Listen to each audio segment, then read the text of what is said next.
Thank you. Thanks, Jill. Thank you for the invitation. It's a pleasure to be speaking here. This is Gordon College is well known throughout the United States for what you guys are doing here in green chemistry because of your faculty here. So it's a great place. You guys are very lucky to be here.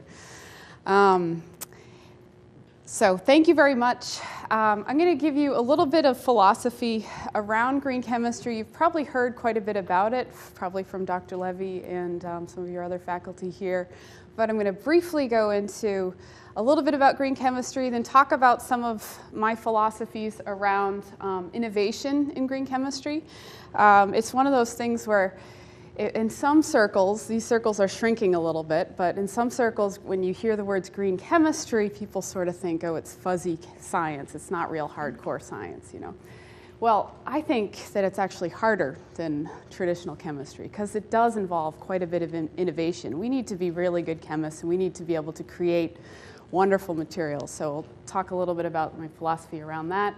And then I'll go into some, I'll talk about one of our polymers that we've worked quite extensively with, and actually a couple students here are working with this polymer here at Gordon too. And we have all kinds of applications for this, and I'll talk about how we got from electronics to cosmetics. So it's one of those things we just sort of stumbled onto. So here's my brief outline, just green chemistry, rethinking products, and focus on innovation. Go into our thymine-based polymer, how we came about from the idea to its conception, the polymer system, and then all of the applications that go along with that. So I'll get into a little bit of polymer chemistry here. You already heard a little bit of my background. I think I was sort of in the right place at the right time in a number of these occasions. But I'm going to go into a little bit of my background to start talking about green chemistry. I always wanted to save the world, and ever since 8th grade, this environmental fair where I had a booth about, we actually made this giant Earth, and we were talking about global warming. And so I had to learn all about it, and we had to give out educational materials. I was so excited, so passionate about wanting to help save the world. But as an 8th grader, all the types of things that you'd learn about and you'd hear about would be things like recycling, pollution, water and air pollution, global warming, acid rain, I don't know what that guy's doing, and air pollution, just all kinds of, and all of these things, this is what we always would hear about. Right? We always heard about all of the problems, which are, it's very important to study these problems, but this is all we'd ever really hear about. So I found myself, I don't know if you can see this picture very well. It was, this isn't actually me, but I found this on the web. It's really interesting. So I found myself at St. Anselm College, right up not too far from here, and I became a chemistry major, mostly because there wasn't an environmental science major at the time. And I realized that was actually a very good thing for me. But part of my undergraduate research was analyzing mercury in fish. And so I put this picture up here just because I thought it was very comical what I used to do. We'd actually go harvest fish, and it was very unfair fishing technique. So you remember Ghostbusters with those those backpack things? Well, you'd put one of these on your back, and then you'd have this wand, and you'd submerge it into the river. I don't know if any of you have done this. And you electrify the fish, essentially, and then they float up to the top, and you're like, it's not really fair. It actually doesn't kill them, so you only take the ones that you need, and you can let them go again, so it doesn't kill them. So anyway. So my undergraduate research was around these environmental issues, studying these environmental issues. I then found myself at the Gillette Company, which in the 90s was not the best place to be if you wanted to be environmentally conscious. We had a lot of controversy around animal product testing, which I got the inside scoop on. I didn't test on animals. And anyway, we can talk about that another time if anyone's interested. But so I found myself at the Gillette Company as an analytical chemist. I thought I could just learn as much as I possibly could about all the different analytical techniques so that I could use it for the future, because that was the focus of many of these environmental problems, is really analytical chemistry. So I started applying to graduate schools in the area. I got into this program called ECOS, Environmental, Coastal, and Ocean Sciences, at the Boston campus. And it's a fairly well-known program. I think it's now called EOS. They dropped the coastal. And since I had a chemistry degree, my application landed on this guy's desk because he was an adjunct of the Ecos department. So that's John Warner. And he said, well, traditionally they don't take chemistry, people with a chemistry background. It's very biology-based. Will you accept this person? And he ended up giving a call. You can't see her very well. This is one of my coworkers at the Gillette Company, Donna Guerrera, who used to work with John at Polaroid when he was at Polaroid. And her desk was actually right next to mine. So it was one of those sort of, odd things. And so he called her up and said, do you know this Amy person? Should I accept her? And she said, the good Amy or the bad Amy? And luckily I was the good Amy. And I got in, and that was the first time after all of that, up until I was 25 or so, that I hadn't even heard the words green chemistry up until then. And got into John's group, and I said, I quickly transferred back into the chemistry department, got my master's degree, and was looking around to get a PhD. John said, if I start a green chemistry program, will you stay? I said, sure, that sounds great. I can't imagine working for someone better. So that's really how like I said, it was sort of the right place at the right time sort of thing. And what I liked about green chemistry was it's an innovative, and I like to focus on that innovation portion. It's an innovative approach to pollution prevention. There's your definition, which you've probably seen time and time again from John and Paul's book in Green Chemistry Theory and Practice. So it's really creating new products and processes that eliminate or reduce the use or generation of hazardous substances. Fairly straightforward, right? Well, so it's really moving from these traditional end-of-pipe type technologies to a greener approach, and can we create something so that we can avoid all of this in the end? And that's what I thought was so powerful about it. Rather than just studying all of these problems, which I was so interested in, I still am very interested in, and are very important in shaping the future of where we need to go. But what I thought was so powerful about it is we could say, well, here, do this instead, so we don't have to create all of this pollution, all of these problems.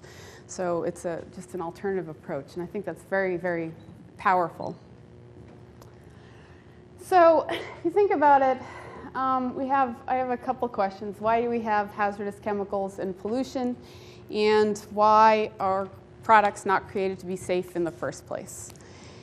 It's certainly not because material scientists and chemists and engineers are innately evil. That's certainly not the case. I don't think so anyway. So why is it, if we think about that? Well, these are my animated slides. So these are my fancy animated slides here. So we take atoms and we create molecules. And then we take these molecules, we combine them, many molecules usually, and we make various materials. We can make all kinds of different materials, polymers, just to name a few here, semiconductors, conductors. We then can combine materials and molecules into various components and devices that can do all kinds of amazing things. So we know how we can make something that if you have a trigger in this device or in this material, that trigger, when you set that off, it might change properties, say turn red, something like that. We have things that when we shine light on it, also changes properties, or maybe perhaps change colors. This is my non-stick surface. This is fancy. We have something that when you stick something to it, will just slide right off.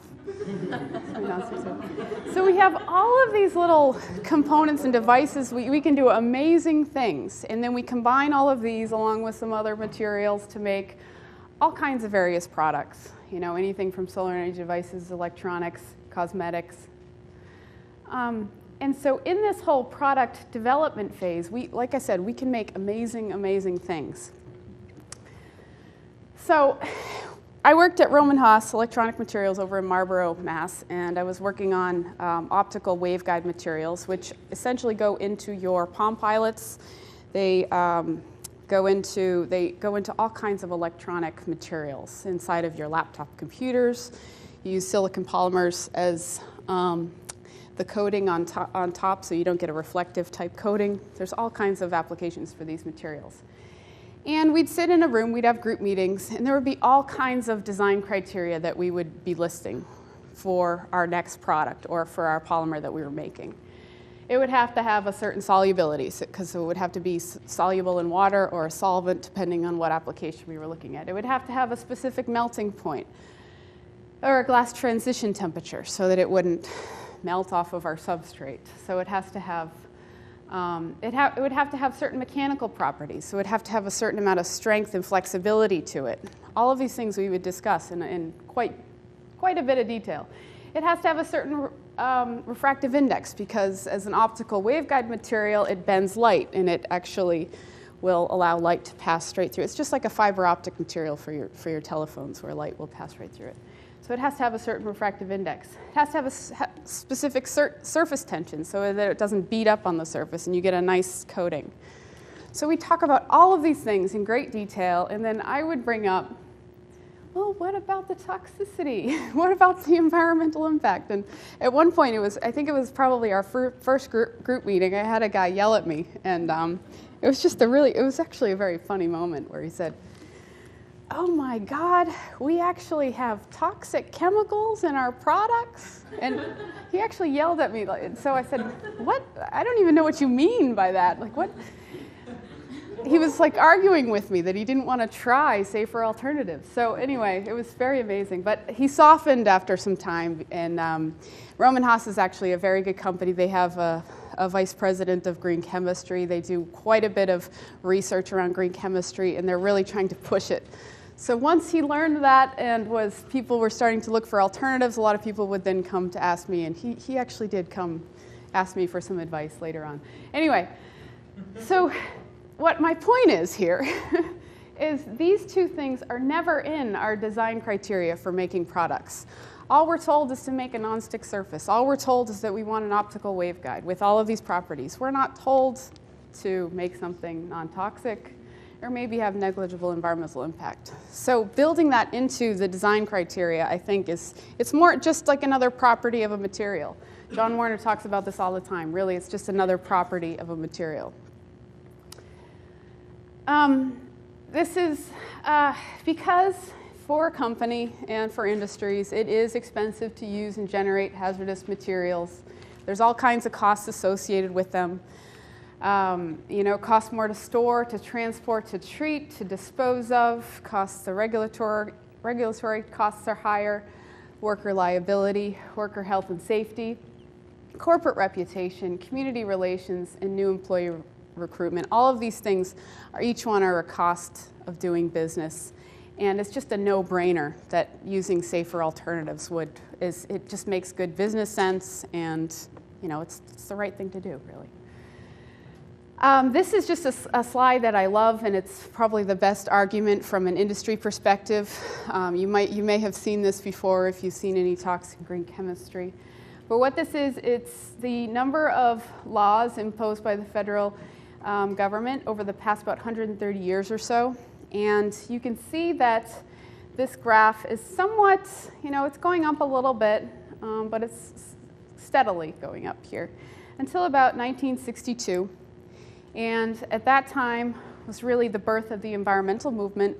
Rachel Carlson published Silent Spring. She was really seen as really kicking off the environmental movement. Really wonderful book if you have a chance to read it. It's actually her 100th birthday on Saturday. So just a little bit of piece of trivia. And at that time, you see an exponential increase in the number of laws. And so if you take a closer look at that, all of these points along this graph, there's all kinds of little acronyms, three-letter, four-letter acronyms. And all of these things are a cost of doing business. So they say you can't use a certain solvent, you can't dispose of a certain solvent into the rivers anymore. All of these things, you can't let things out into the air, the land, and the sea, and all of them are a cost of doing business. So it's another very important point when talking to industry and business type people, that this is really the main driver, because it doesn't seem to be going down. I don't know, I think it's still going up here. So, and that's a very good thing. This is one of the reasons why our environment is better than it was 20 years ago or 30 years ago. So this is my point also around how I think we have such a difficult task ahead of us as green chemists and as future chemists. For something to be successful as a green chemistry technology, it obviously must be more environmentally benign than alternatives. It must perform better or just as good as alternatives. So this is our challenge here too.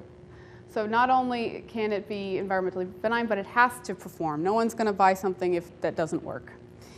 It also has to be more economical than the alternatives, because we're not going to pay a premium, and we shouldn't have to really. We might pay a little bit more, but it does have to be more economical than alternatives, or the same economics. And those three things combined are really our green chemistry, and that's really the focus. One without the other is not quite what we're after. We're after all three of them. So there's back to the innovation, my definition here. So here we are at the Center for Green Chemistry, not too far from you. There's all kinds of people that I work with here at the center, and I'm going to go into an example of one of our projects, which many of these people have worked on along with me, so it's not only my work. I just want to say that right out. We have all kinds of things that we work on, from cosmetics and personal care, which this is something that we got into very recently, sort of by accident, and I'll explain that. And then, electronics and photonics, so semiconductor materials, photoresist polymers, conductive polymers, a few of them I'll mention today. Pharmaceuticals, so drug delivery systems, antibacterial coatings, pharmaceutical destruction, getting rid of them once they're in our environment, fine chemicals and polymers, and I'll talk a lot about a lot of the polymer, well, some of our polymer work today. And we also are working on, with the green chemistry principles, outreach and some design tools. So how are we able to actually create our next generation of materials? How, when we sit down and design a reaction pathway, how can we choose the best options? So we're working with some companies around that as well. Okay, so I showed you this scheme. Where do products come from, right? Well, when we have, I'm going to go to a somewhat more simplified version of where do products come from. You think about this material. Oops, sorry, wrong button. This material here, that when we shined light on it, it actually did I had it change color. So a reaction occurs, really. So you have a transition. Many times, or say if you have like a cosmetic formulation, or anything from cosmetics to electronics, that's my theme today, cosmetics to electronics. Anything that you put on here, you have to formulate, essentially. So if you're going to think about formulating a pattern so that you can coat on this surface and actually make this pattern, or if you're going to formulate to make a cosmetic product, it's a little bit of the same sort of techniques that you use, and I'll explain that. You take molecules, which essentially are different ingredients that go into that formulation, and you have to make those molecules, so they're made somehow, even if they're natural. Even if they're natural products in your cosmetics, they have to be extracted from a natural source, which, if you know as an analytical chemist, you know that can use lots of organic solvents. So these ingredients have to be made somehow, and then they're formulated into a specific, so that you can make your product. Like I said, this is a much simplified version of what I showed you before. But in a formulation, and if you look on any of your consumer products that you buy every day, if you turn it around, usually you have a list of what's in there, right? So that's a formulation. And each one of your ingredients has a specific purpose. So one's a dispersant, so that things don't settle out in your product. One is a preservative, so that bugs don't grow in there. They do all kinds of different things, and each molecule has a different purpose. Well, we take a step back and think about that a little bit differently. We say, can we actually combine these two steps? Can we combine them into one And can we design a better molecule from the beginning? I'll use the example of polyvinyl chloride. PVC is in so many of our products, and it's actually a fairly brittle plastic. And so what we have to do to that plastic is we add plasticizers to make it more brittle and to not less brittle and more pliable. So essentially, we're taking a bad polymer and trying to force it to do what we want to do by adding these small molecules, these plasticizers. So I say, why can't we make a better molecule, a better material from the beginning? Why do we have to use a material that we have to essentially stick a Band-Aid on to make better? So we talk about combining these two steps, synthesis and formulation, and that essentially is building the desired functionality into that molecule. So building those things that you want into that molecule so you get a more pliable plastic to begin with and you don't have to manipulate it after. So that's really a focus of what we do, or what some of my philosophy. It also decreases the number of molecules in the required formulation, so you're just using less materials. And I think about it as synthesizing a product or formulating through synthesis. And I'll use the example of photoresist technologies. I worked on a lot of these materials at Roman Haas, and we also work on these quite a bit at the Center for Green Chemistry. So a traditional photoresist material, or what a photoresist is essentially you have some substrate here. It's usually, say, plastic or glass or whatever, any substrate. I'll show you some examples of what these things are used for. But you coat on that substrate a photoresist, a polymeric solution in a solvent.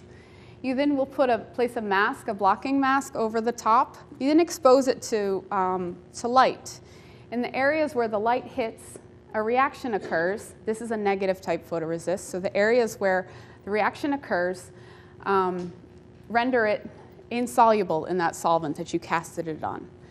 So you then can wash off the remaining areas and you're left with a pattern, really.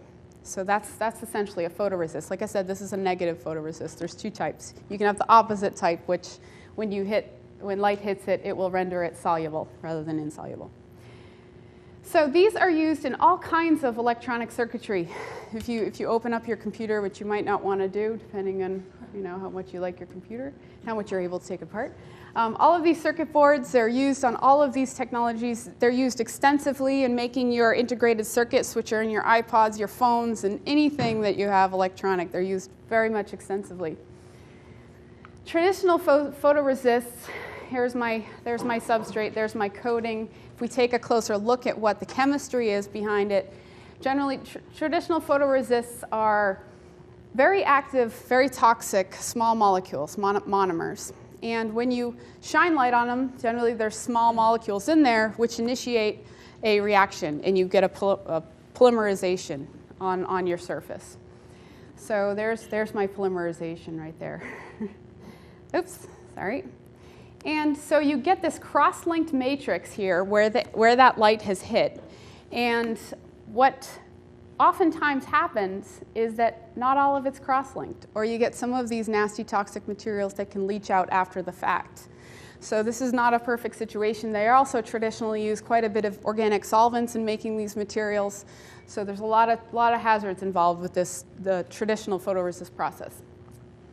So going back to the synthesis and formulation idea, can we essentially make a little bit better of a product? Because in this traditional process, we have molecules added to these materials, which are fluorinated. Generally, they're small molecules, which are photoacid generators, which make this reaction occur.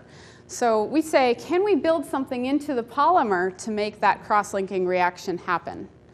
So if you take a closer look again, what we do is we say we'll start with a preformed polymer. So this essentially is a long molecule. And generally, polymers are not toxic because of their sheer size. So they can't, and because of the size of them, they can't be incorporated into our body, into physiological systems and that sort of thing. So can we start with essentially a bigger molecule, long strands, rather than those short molecules that I showed you before? And when we shine light on it, we can do some sort of cross-linking reaction.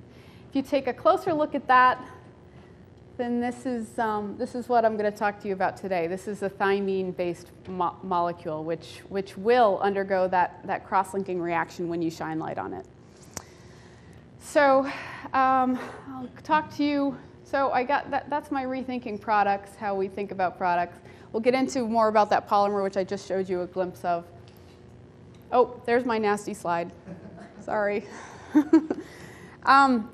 So I'm going to start with how we came to this idea. So where did this idea come from? Where did this material come from? This is a picture of John Warner's foot. Sorry. He might not appreciate if I'm showing you all his foot. Well, actually, it's an old picture of his foot, so it's... Anyway, John had psoriasis, pustular psoriasis, a form called Van Besenbesch, something like that, where it was devastating, where every few months or so, and it would last for about a month at a time, the palms of his hands and the bottoms of his feet would look like that, or worse, bleeding. Anyway, so sorry to freak you all out here. Anyway, I'm gonna have nightmares about the foot. So what psoriasis is, so it turns out that your normal skin cells replenish themselves about 28 days or so. So when you're dusting in your house and everything, all of that dust, much of it is you. So it's always kind of nasty to think about. But so it replenishes itself every 28 days and regenerates. A psoriatic cell is essentially, okay, well actually let me take a step back. So a normal skin cell, if you cut yourself, your cells essentially regenerate faster to heal, right? So it kicks it up a notch. A psoriatic cell, you essentially, there's a mistriggering in your cell so that it regenerates and it thinks that it's been hurt, it thinks that it's been cut. And so it's replenishing those cells, and they come up to the surface, and then you get this pussy type thing looking kind of like this. And yeah, so it's a very serious disease. Lots of people have it. John had it. And he was actually lucky enough to go into some experimental therapy about trying to cure this disease. And what he had to do was put his hands and feet in a light box for a few hours a day for about 6 weeks or so. And so he was getting UV light shined on his hands and feet. And what was happening was essentially, it's kind of like cancer chemotherapy, where chemotherapy will target the fastest replicating cells. Same sort of thing. The UV light targets the fastest replicating cells and essentially will kill them. So he's actually cured now. He hasn't had it for 15 years or so, I think, which is a very good thing. And but he always says, you know, when you got your hands and feet in a light box like that, you kind of get to wondering, you kind of start thinking crazy thoughts. So anyway, so what's happening, how it actually kills these fast replicating cells is we have thymine in our DNA, as you all probably know. And when you have two adjacent thymine molecules and UV light hits them, you essentially get this cross-linking reaction right here, and you get a little kink in your DNA. And this is a pretty natural occurrence, and it's also been linked to the mechanism of skin cancer. So what happens is you get that little kink in your DNA. We do have a little repair mechanism where an enzyme will come along and snip it out here. So you get this snip it out, and then it actually will replicate again. And where this breaks down, this has been linked to the mechanism of skin cancer. So, okay, this is bad that it happens in our body, but what an interesting phenomenon. Can we actually use it for something useful? So, what can we do with this? So what we did is we put it into a polymeric backbone, a polymerizable backbone. Essentially, you have a vinyl benzyl thymine, so there's your thymine molecule. You have your polymerization site, which you can polymerize by free radical polymerization. Here's your photodimerization site, which will undergo that reaction. And you can do all kinds of things with this sort of molecule. in natural systems, there's quite a bit of hydrogen bonding in your bodies and in your DNA. It's really what holds us all together. And so we use that quite a bit too. We use that hydrogen bonding pattern for various purposes. So it's a really interesting polymeric system. We have all kinds of patents, all kinds of, which I'm going to tell you about the applications, so I'll skip over those.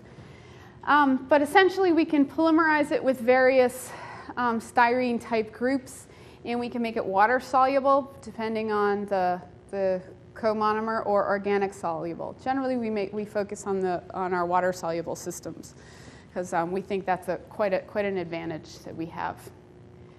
So here's our water soluble systems where we have a cationic or an anionic, a alkyl ammonium salt, or a styrene sulfonic acid. So here's our copolymers that we study quite a bit. And essentially in the polymer, it does that same sort of reaction where you shine light on it and undergoes that same exact reaction. It's really great. So it functions as a photoresist polymer very, very well. And like I said, our original application was very technical, based around electronic materials, but we found uses for so many different things. And so I showed you the schematic a little bit different. Same sort of thing. We can cast it in water, block it where the areas, and shine light, and where the areas where the light hits, we'll make it insoluble, wash that off, and we can visualize it with a dye, or you can pattern it on the surface with, say, a conductive polymer, something like that, depending on what the application is. And it turns out that these water-soluble systems, they're also anionically charged. You know that plus charges are attracted to minus charges. So if we have, just by electrostatics, we can stick dyes right onto the surface, which it's very important when we get to our hair applications, which that's the one where we kind of fell on these applications. So it also turns out that food color dyes, many of them are anionic. You can see, I don't know if you can actually see that, but they're sodium sulfonate salts. So all of these things that you can buy off the shelf and are in our food, many of them are anionic by nature. So it also turns out that there's an E. coli which has an enzyme in it called DNA photolyase. We don't have it in our bodies, unfortunately, but E. coli has it for some reason. And what they do is when this enzyme sees these dimers, it actually will unzip them and uncrosslink them. So you can actually use this enzyme to regenerate it, and you get back your starting material. So it's not really recycling, it's actually regenerating your plastic material. So there's the schematic.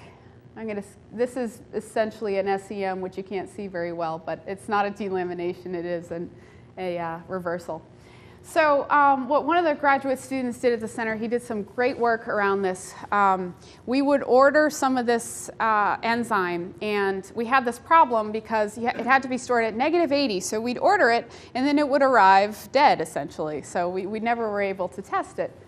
And so what we did is thought about that and said, are there some bacteria that grow in extreme conditions, really, that can handle higher temperatures and that sort of thing? And there are. There's an extremophile Thermophilus that will function at higher temperatures. One of our graduate students, Justin Whitfield, who's about to graduate actually very soon, and he has done some great work around actually getting this to be a scale-up size. So we can make kilogram quantities of this enzyme now very easily. And it's actually very stable at room temperature and at elevated temperature. So it's really great stuff, which is useful for a number of the applications that I'll talk about. So now I'll talk to you a little bit about applications. I don't think, like I said, we have so many different applications for these materials. And they range from electronics to controlled release bacteriostatics and down to cosmetics. And I'll tell you the story about how we got to cosmetics. It's one of those weird things. So the original application, like I said, is in these things. And also this is John's two daughters. They're so cute. And John told them to break open this keyboard. I always say, if you break open your keyboard, you might not want to try it at home, but they were allowed to. They were lucky enough. So they broke open this keyboard. If you take a look on the inside of your keyboards, there's all kinds of photoresist materials inside of your keyboards. So if you're to, press the letter A, there's a little electric current that runs along, and then you see A on your screen. So there's all these patterns on the inside of, and those are also all done by photoresist materials. So there's all kinds of electronic applications for these. Controlled release, we found that just by, you remember that just by altering the concentration of that thymine in our polymer system, we can control the release of certain dyes or certain medicines of this material, so we can actually encapsulate things and control that release.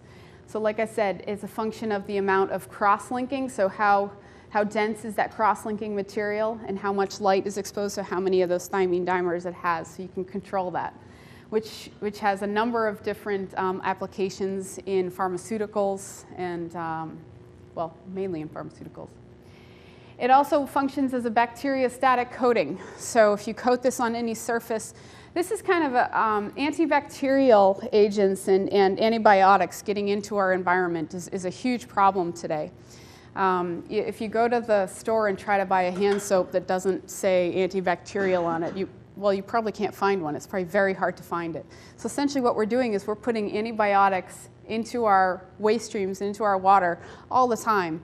And that is growing, so the bacteria is growing resistant to it. Essentially we're growing stronger bugs, really, that are going to be harder and harder for us to fight off. So we have so many antibiotics. So this is a different type of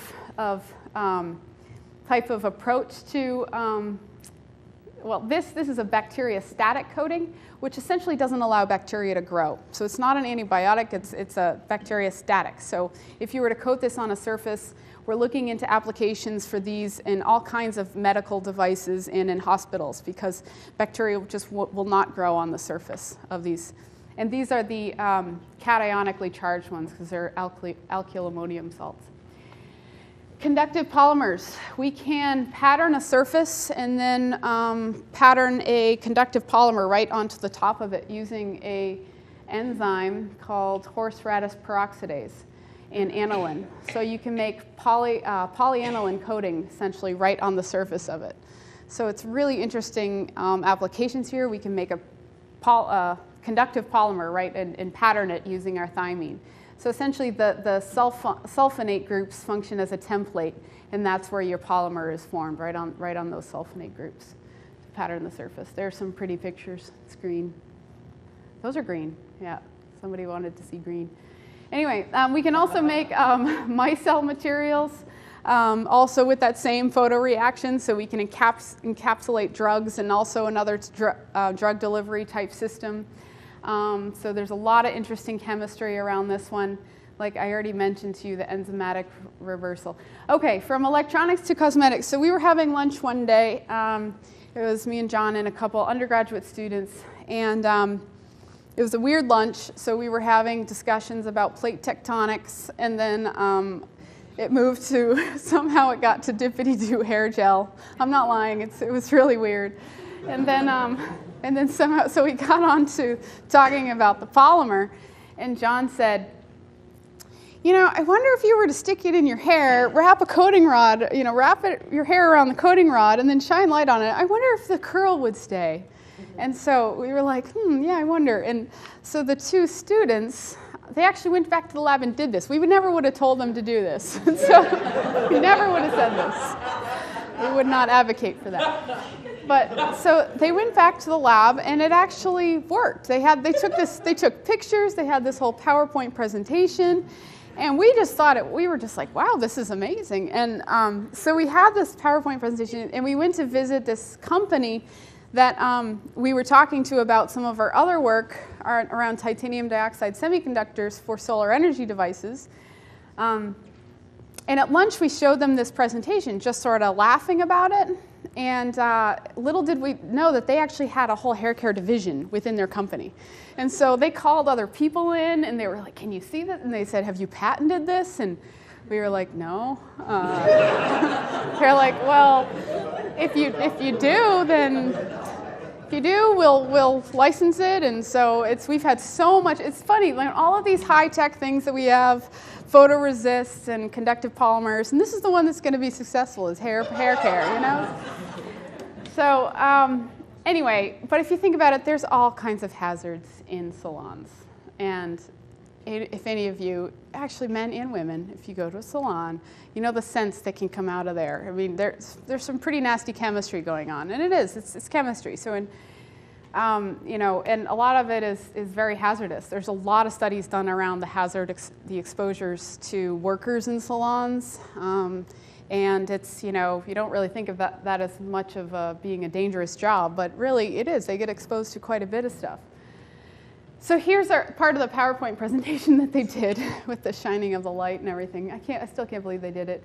So it works, and you remember how I also told you that you can also, so anyway, you walk through our lab, and actually we don't have as many pieces of hair staying around anymore, but we used to have hair like all over the place in the lab. It was so weird, you know, this organic chemistry lab looks very much like just a regular organic chemistry lab, which you guys have seen. And then, but we would have just hair random places. So anyway, so, and if you think about the traditional, you know, hair perming it's redox chemistry essentially. So you're doing a reduction and then oxidation on your hair. Think about all the reductions and oxidations if you've learned about them, you know, all of the nasty things that are used. So essentially you have these disulfide bonds in your hair here, and you reduce them, so with ammonium thioglycolate, which is very hazardous, and so you strip all those bonds off, and then you form the curl into a little curl or whatever with a curler. Then you oxidize it, usually with something like hydrogen peroxide to make those bonds again. And just curly hair is really not. Curly hair is formed. This is more of a, you can impress people at parties kind of a comment, I guess.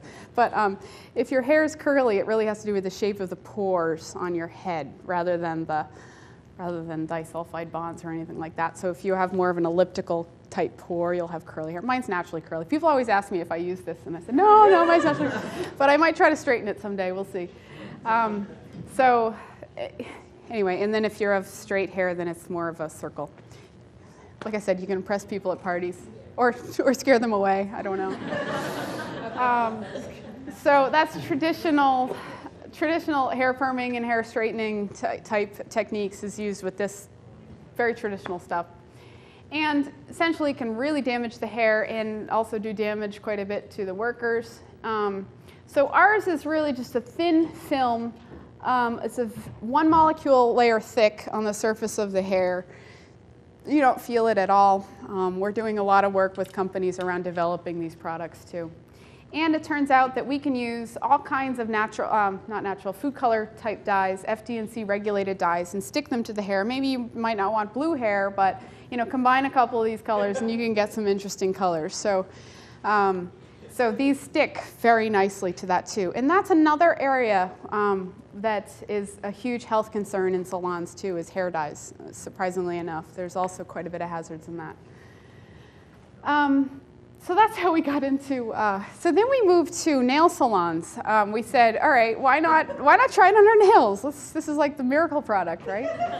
So, well, if anyone's ever been in a nail salon, and I know I have, and it's it's mostly organic solvents that they use. They use photoresist type polymer materials, all kinds of things.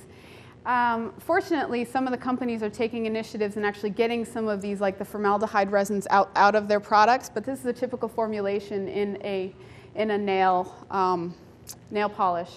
Toluene is also coming out. OPI just signed this big agreement to actually get formaldehyde and toluene out of their products.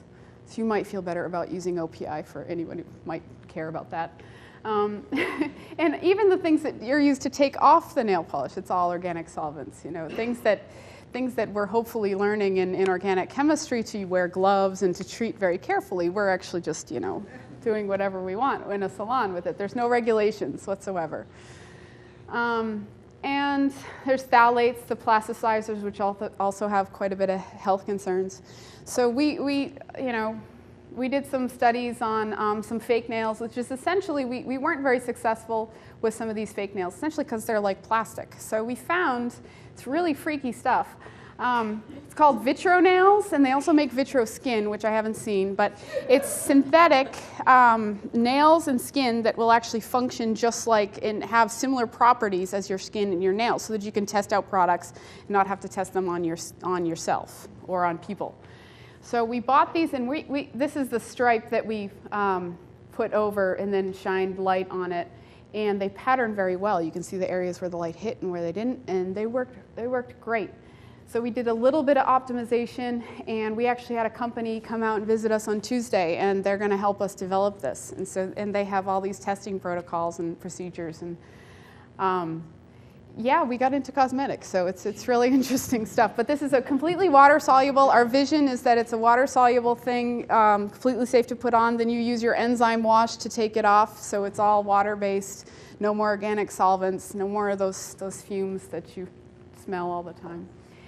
So I think that, you know, for something like cosmetics, it's amazing that we don't have more regulations around cosmetics. Actually, there are none really. It falls out of the realm of the FDA, and it's not really regulated by the EPA. So it's sort of in this fuzzy window, and our products are not regulated at all. And so I think when we think about things these are coming in the closest contact with us as anything really. And I think health really has to be that criteria. This is from Jane Houlihan, who developed this web-based database, which is great. You can go log in and check out all of your products, see what's in them. Might be kind of scary. And they give you a health rating. The database is called Skin Deep. And it also will give you a list of, even the men out there too, it's amazing how many chemicals that we use in our products every day. And so this is actually she's done a lot of great stuff. But I think health really has to be the criteria for these sort of things, and should be the criteria for so many other things. So with that, I gave you my synthesis and formulation. I already gave you that philosophy. I'm going to skip on to that. So future directions and current directions, we're actually already working on putting our thymine into a bio-based and renewable and biodegradable backbone. So we're doing a lot of work around that currently, and we're putting this into cellulose, into polylactic acid, both PLA made from corn, or we're actually looking at other sources for PLA. We're looking at potato waste as a source for it too, to get around the politics of corn. So we're putting it in PLA and cellulose and finding all kinds of applications for it. And right now, the wavelength that this functions at is about 280, which is right on the border of being hazardous to our skin. So we also are doing quite a bit of work around this, sensitizing it, so adding a little bit of functionality into that polymer so we can push it more towards the visible spectrum.